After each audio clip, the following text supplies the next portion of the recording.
Doon ako Nung medyo ano? na ano talaga, hirap sabihin pero wala. Ginanon mo na? Sinabi ko wala na, naaral na natin, sinabi na rin, meron ng findings. Tsaka niya inunom? Nung ano, tsaka na siya nag-start. Hmm. Naaawa ko sa kanya nung i-DNC na siya o yung RASPA, di ba? Nandun siya sa operating or delivery room. So, lalagyan pa lang siya na anesthesia, nandun siya. Paglingon niya ganun, yung katabi niya, mami, tapos kalalabas lang ng baby. So, pumasok ako dun sa, tinawag ako ng nurse.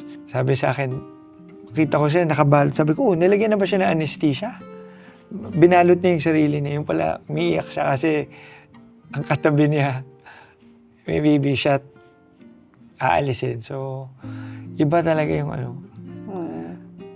yun yung may mga moments talaga na medyo Tatatak yun sa'yo.